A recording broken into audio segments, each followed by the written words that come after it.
തണലു കിട്ടാൻ തപസ്സിലാണിന്നിവിടെ ഓരോ മലകളും. ദാഹനീരിനു നാവു നീട്ടി വരണ്ടു പുഴകൾ സർവതും. കാറ്റുപോലും വീർപ്പടക്കി കാത്തു നിൽക്കും നാളുകൾ. ഹായ് ഡിയേഴ്സ്, എല്ലാവർക്കും നമസ്കാരം. ഞങ്ങളുടെ ഒരു പുതിയ വീഡിയോയിലേക്ക് എല്ലാവർക്കും സ്വാഗതം. ഇന്ന് നമ്മൾ പറയാൻ പോകുന്ന കാര്യം എന്ന് പറയുന്നത്, നമ്മൾ ഒരു വർഷം മുമ്പ് ഗോൾഡൻ പാമ്പുവിനെ പറ്റി ഒരു വീഡിയോ ചെയ്തിരുന്നു. അതിന് ഒത്തിരി സംശയങ്ങൾ ആൾക്കാർക്ക് ഉണ്ടായിട്ടുണ്ട്. റോഡിൽ കൂടെ വണ്ടി പോകുന്നതിൻ്റെ തൊട്ട് അതിൻ്റെ ഒരു പ്രശ്നമുണ്ട്. നിങ്ങൾ സദയം ക്ഷമിക്കുക. ഞാൻ ഇത്രയും ഇൻട്രോ പറഞ്ഞു കഴിഞ്ഞിട്ട് ഞാനത് വോയിസ് ഓവർ ചെയ്തോളാം ഇതിനെപ്പറ്റി പറയുമ്പോൾ. അപ്പോൾ അതിനെ പറ്റിയിട്ടാണ് ഒരു വർഷത്തിന് ശേഷം ആ ഒരു ബാമ്പുവിൻ്റെ കാര്യങ്ങളാണ് ഇന്ന് നമ്മൾ പറയാൻ പോകുന്നത്. ഏത് രീതിയിൽ ഇത് വളർത്തണം, ആർക്കൊക്കെ എവിടെയൊക്കെ വളർത്താൻ പറ്റുമെന്നൊക്കെയാണ് ഇന്ന് നമ്മൾ ഈ ഒരു വീഡിയോയിൽ പരാമർശിക്കാൻ പോകുന്നത്. വീഡിയോ സ്കിപ്പ് ചെയ്യാതെ കാണുക, ഞങ്ങളുടെ ചാനൽ സബ്സ്ക്രൈബ് ചെയ്യുക. Thank you. ഏകദേശം ഒരു 4.5 വർഷത്തോളം ആയി, 4.5 വർഷത്തിൽ കൂടുതലായെന്ന് തോന്നുന്നു ഈ മുള നമ്മളിവിടെ വെച്ച് തുടങ്ങിയിട്ട്. ഇത് നമ്മളിപ്പം ഇതിൻ്റെ തൈ ഉണ്ടാക്കുന്നത് ഇതുപോലെ മുട്ടിനകത്തു നിന്ന് ചെറിയ ബ്രാഞ്ചസ് ഉണ്ട്. അതിൻ്റെ അടിയിൽ നമുക്ക് നോക്കിയാൽ വേരിങ്ങനെ പതുക്കെ ഇങ്ങനെ പ്രൊഡ്യൂസ് ചെയ്ത് തുടങ്ങുന്നതായിട്ട് നമുക്ക് കാണാൻ സാധിക്കും.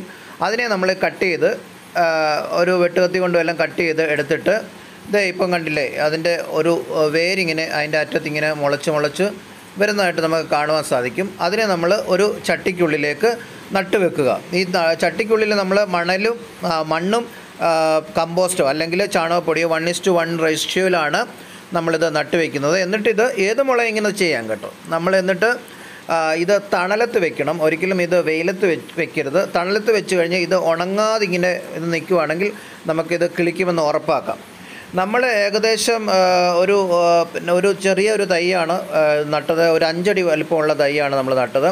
ഇപ്പോൾ നമുക്ക് നോക്കിയാൽ അറിയാം, ഏകദേശം ഇതിൻ്റെ ഏറ്റവും വലിയ മുളയുടെ വണ്ണം നമ്മൾ വന്നേക്കുന്നതെന്ന് പറഞ്ഞാൽ ഒരു 6-7 സെൻറ്റിമീറ്റർ വ്യാസമാണ് വന്നിരിക്കുന്നത്. കുഴപ്പമില്ലാതെ, വലിയ കുഴപ്പമില്ല. പക്ഷേ ഇതിൻ്റെ ഹൈറ്റ് എന്ന് പറയുന്നത് ഏകദേശം ഒരു 35 അടിയോളം ഹൈറ്റ് പോകും. ഇത് ബോർഡറായിട്ട് വയ്ക്കാൻ ഏറ്റവും ബെസ്റ്റ് പ്ലാന്റ് ആണ് കേട്ടോ. ഇപ്പോൾ നമ്മുടെ കുറേ സ്ഥലങ്ങളുള്ളവർക്ക് ബോർഡറായിട്ട് വയ്ക്കാൻ വളരെ നല്ല സാധനമാണ്. ഇത് കണ്ടില്ല, ഇതിൻ്റെ തൈ കിളിച്ച് വരുന്നതാണ് ഈ കാണുന്നത്. ഇതിൻ്റെ അടിവശം നമ്മളെപ്പോഴും നല്ലവണ്ണം ക്ലീൻ ആക്കിയിട്ട് കഴിഞ്ഞാൽ നല്ല രസമായിരിക്കും. ഒരു 6 അടി ഹൈറ്റിൽ നമ്മുടെ ഇതിൻ്റെ ഇലച്ചിലൊക്കെ ഇങ്ങനെ കണ്ടിച്ച് കളഞ്ഞു കഴിഞ്ഞാൽ നമുക്ക് നല്ലൊരു രസമായിരിക്കും ഇത് കാണാം. കാരണം സ്ഥലമുള്ള ആൾക്കാർക്ക് ഇതിങ്ങനെ ബോർഡറിൽ ഇങ്ങനെ അടുപ്പിച്ച് വെക്കുന്നത് ഏറ്റവും രസകരമായിട്ടുള്ളൊരു കാഴ്ചയായിരിക്കും. ഗോൾഡൻ ബാമ്പു എന്നതിനെ വിളിക്കാൻ കാരണമെന്ന് പറയുന്നത് ഒരു യെല്ലോയും ഓറഞ്ച് ഷെയ്ഡുമാണ് ഇതിന് വരുന്നത്. പലർക്കും സംശയമുണ്ട്, ഈ ഗോൾഡൻ ബാമ്പുവും യെല്ലോ ബാമ്പുവും ഒന്നാണോ എന്ന്. ഒരിക്കലുമല്ല. യെല്ലോ ബാമ്പു പല നഴ്സറികളിലും എൻ്റെ പല സബ്സ്ക്രൈബേഴ്സും നമുക്ക് എഴുതി ചോദിച്ചിട്ടുണ്ട്, നമ്മളോട് മെസ്സേജ് ഇട്ട് ചോദിച്ചിട്ടുണ്ട്, ഇത് എവിടെ നിന്നാണ്, എങ്ങനെയാണ് നമുക്ക് മേടിക്കാൻ പറ്റുക, എങ്ങനെ അറിയാൻ പറ്റും ഗോൾഡൻ ആണോ അതോ സാധാരണ. ഈ കാണുന്നത് നമ്മൾ പാമ്പിനെ ഒഴിവാക്കാൻ വേണ്ടിയിട്ട് എടുക്കുന്ന ഒരു ജെല്ലാണ്. ഞാൻ ആ ജെല്ലിൻ്റെ ഇത് കാർബോളിക് ആസിഡിൽ നിന്ന് ഉണ്ടാക്കുന്ന ജെല്ലാണ്. അതിപ്പോൾ ഞാൻ പേര് പറഞ്ഞാൽ നിങ്ങൾ പറയും ഇത് പ്രമോഷന് വേണ്ടിയിട്ടൊന്നുമല്ല, ഞാൻ പൈസ കൊടുത്ത് വാങ്ങിച്ചതാണ്. ആ കുപ്പി ഇതുപോലെ ഇങ്ങനെ കുഴിച്ചിട്ട് കഴിഞ്ഞാൽ ഒരു 2-2.5 മാസത്തേക്ക് ഒരു 25 സെൻറ്റിന് ഒരു കുപ്പി മതിയെന്നാണ് അവർ പറയുന്നത്. ഇത് തുറന്നു വെച്ച് കഴിഞ്ഞാൽ ഇതിൻ്റെ ഒരു സ്മെല്ല് പാമ്പുകളെ ഒഴിവാക്കി നിർത്തുമെന്നാണ് പറയുന്നത്. അപ്പോൾ അതുപോലെ ഈ കാണുന്നതാണ് നമ്മുടെ മുളയുടെ ഹൈറ്റാണ് ഈ കാണുന്നത്. ഏകദേശം ഒരു 30-35 അടിയോളം ഹൈറ്റ് ഈ മുള പൊങ്ങിപ്പോകും.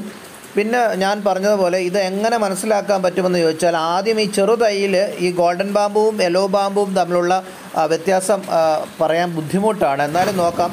ഇതാണ് നമ്മൾ മുമ്പ് പറഞ്ഞ മാതിരി കിളിർപ്പിച്ചെടുത്ത കമ്പിൽ നിന്ന് കിളിർപ്പിച്ചെടുത്ത ഒരു തൈയാണ്. ഇതിൻ്റെ തണ്ട് നോക്കിയാൽ നമുക്കറിയാം ഒരു ഓറഞ്ച് ഷെയ്ഡായിരിക്കും വരുന്നത്. പിന്നെ അതിൻ്റെ ഇലയ്ക്ക് ഒരു വീതിയുള്ള ഇലയാണ്. നമ്മുടെ ഈറ്റ പോലെയുള്ള മുളവർഗത്തിൻ്റെ ഇല പോലെയാണ് ഈ ഗോൾഡൻ ബാമ്പുവിൻ്റെ ഇല ഇരിക്കുന്നത്.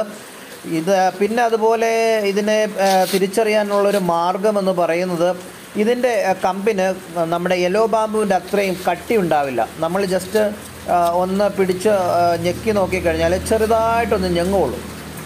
ഇതിൻ്റെ ചെറിയ തൈയിൽ നിന്ന് വരുന്ന കമ്പുകൾക്ക് ചെറുതായിട്ടൊന്ന് ഞെങ്ങുള്ളൂ. അതും നോക്കാം. പിന്നെ നിങ്ങൾക്ക് ഞാൻ എൻ്റെ നമ്പർ ഡിസ്ക്രിപ്ഷനിലിടാം.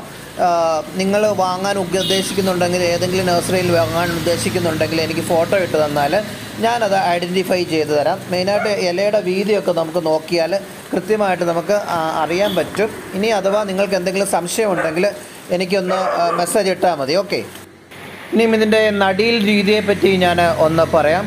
ഇത് നമുക്ക് എത്ര വലുപ്പത്തിലുള്ളതാണ് നമുക്ക് കിട്ടുന്നത്, അത് നഴ്സറിയിൽ നിന്ന് നമ്മൾ വാങ്ങിക്കഴിഞ്ഞാൽ നമ്മളൊരു 1.5 അടി ചതുരത്തിൽ ഒരു കുഴി എടുക്കണം. ഒരടി താഴ്ചയും വേണം. 1.5 അടി താഴ്ചയാണെങ്കിലും കുഴപ്പമില്ല.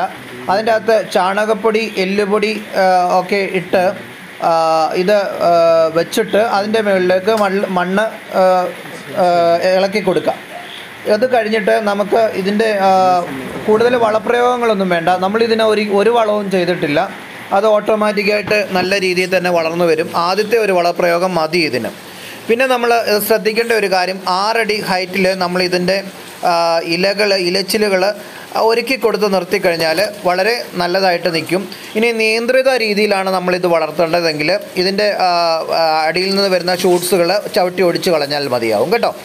ഇതിൻ്റെ ഒരു ഇപ്പം നമ്മൾ നോക്കിയാൽ ഇപ്പോൾ അറിയാൻ പറ്റും, ഇതിൻ്റെ അകത്ത് പഴയ പ്രായം കൂടിയ മുളകൾ തൊട്ട് നിൽപ്പുണ്ട്. ഇനി നമ്മൾ കാണാൻ പോകുന്നത്, നമ്മളിവിടെ ഒരു ചെടികൾ വെക്കാൻ വേണ്ടി ഒരു സ്റ്റാൻഡ് ഉണ്ടായിരുന്നു. ആ സ്റ്റാൻഡിൻ്റെ ഇടയ്ക്കൂടെ ഇതിൻ്റെ ഷൂട്ട്സ് വന്നിട്ട് അതിനെ മേളിലേക്ക് കയറി വന്നേക്കുന്ന ഒരു കാഴ്ചയാണിത്. അത് മേളിലോട്ട് പോയി കഴിഞ്ഞപ്പോഴത്തേക്കും മുളയ്ക്ക് കുഴപ്പമില്ലാത്ത രീതിയിൽ തന്നെ അത് പോയിട്ടുണ്ട്. ഇനിയും രണ്ടാമത്തെ കാര്യം, ഇത് എങ്ങനെ, ഏത് സ്ഥലത്ത്, ഏത് ദിശയിലാണ് നമ്മൾ മുളകൾ അല്ലെ ഗോൾഡൻ ബാമ്പു നടുന്നതെന്നൊക്കെ പറഞ്ഞിട്ട് പല ചിന്തകളും നമുക്ക് തോന്നാറുണ്ട്. എൻ്റെ ഒരു സുഹൃത്ത്, ഒരു വാസ്തുശാസ്ത്ര വിദഗ്ധൻ എൻ്റെ അടുത്ത് പറഞ്ഞു, ഞാൻ ഈ മുള കൊണ്ട് വെച്ച സമയത്ത് അദ്ദേഹം എൻ്റെ വീട്ടിൽ വന്നപ്പോൾ പറഞ്ഞു, ഇത് ഒരിക്കലും ഈ ഒരു സൈഡിൽ നടരുത്, നമുക്ക് വീടിന് ദോഷമുണ്ടാവും, വീട്ടിലുള്ളവർക്ക് ദോഷമുണ്ടാവും എന്നൊക്കെ പറഞ്ഞു. പക്ഷേ ഞാൻ വിശ്വസിക്കുന്നത് പ്രകൃതിയെയും ദൈവത്തെയും അതുപോലെ പ്രകൃതിയുടെ പ്രതിഭാസങ്ങളിലൊക്കെയാണ് നമ്മുടെ വിശ്വാസം. ഒരു മരം ഒരിക്കലും, അല്ലെങ്കിൽ ഒരു ലക്കി ബാമ്പുവോ അല്ലെങ്കിൽ മണി പ്ലാന്റോ ഒരിക്കലും നമ്മുടെ ജീവിതത്തെയോ നമ്മുടെ സാമ്പത്തിക സ്ഥിതിയെയോ സ്വാധീനിക്കാൻ കഴിയുമെന്ന് ഞാൻ ഒരിക്കലും വിശ്വസിക്കുന്നില്ല. പലരും വിശ്വസിക്കുന്നുണ്ടാവും. അത് അവരവരുടെ വിശ്വാസത്തെ ഒരിക്കലും ഞാൻ ഹനിക്കുന്നുമില്ല. അത് അവരവരുടെ അനുഭവത്തിൽ നിന്നുണ്ടാകുന്ന കാര്യങ്ങളാണ്. എൻ്റെ അനുഭവത്തിൽ നിന്നുള്ള കാര്യങ്ങളാണ് ഞാനിവിടെ പരാമർശിക്കുന്നത്. ഒരിക്കലും ഈ മുള വെച്ചതിന് ശേഷം ഞാൻ അദ്ദേഹത്തിനോട് ചോദിച്ചു, എത്ര ദിവസത്തിനുള്ളിൽ ഇതിൻ്റെ എഫക്റ്റ് കിട്ടും? അപ്പോൾ അദ്ദേഹം പറഞ്ഞത് അതൊന്നും പറയാൻ പറ്റില്ല എന്നാണ്. ശരിക്കും അങ്ങനൊരു ഇതാണ് എൻ്റെ അടുത്ത് പറഞ്ഞത് കേട്ടോ. പക്ഷെങ്കിൽ നമ്മൾ ആ ഒരു അദ്ദേഹത്തിനെ നിന്ദിക്കാനും പോയില്ല. എന്തായാലും ഞാൻ നോക്കട്ടെ, എന്തെങ്കിലും പ്രയാസങ്ങൾ വരുമോ നോക്കാം, അതിന് ശേഷം നമുക്കിത് മാറ്റാമെന്നൊക്കെ ഞാനിങ്ങനെ പറഞ്ഞു. പക്ഷേ അതിന് ശേഷമാണ് എനിക്ക് നന്മകൾ വരാൻ തുടങ്ങിയതെന്ന് സത്യമായിട്ടും പറയട്ടെ. കാരണം എന്ന് പറഞ്ഞാൽ എനിക്ക് ഒരു ലിംഗ ബുക്ക് ഓഫ് റെക്കോർഡ് ലഭിക്കുന്നതും എൻ്റെ അധ്യാപക വൃത്തിയിൽ സ്കൂൾ മാഷായിട്ടുള്ള എൻ്റെ അപ്പോയിൻമെൻറ്റ് പാസ്സാകുന്നതൊക്കെ ഇത് വെച്ചതിന് ശേഷമാണ്. അത് ഞാൻ ഒരിക്കലും പറയുന്നില്ല ഈ മുള വെച്ചത് കൊണ്ടാണെന്ന്, ഒരിക്കലും കേട്ടോ, ഒരിക്കലും ഞാൻ അങ്ങനെ പറയുന്നില്ല. പക്ഷേങ്കിൽ അദ്ദേഹം പറഞ്ഞതിനെ കണക്ട് ചെയ്ത് പറയുമ്പോൾ എനിക്ക് എൻ്റെ ജീവിതത്തിൽ ഒരു കുഴപ്പവുമില്ലാത്ത ദിവസങ്ങളായിരുന്നു ഇതിന് ശേഷം ഉള്ളത്.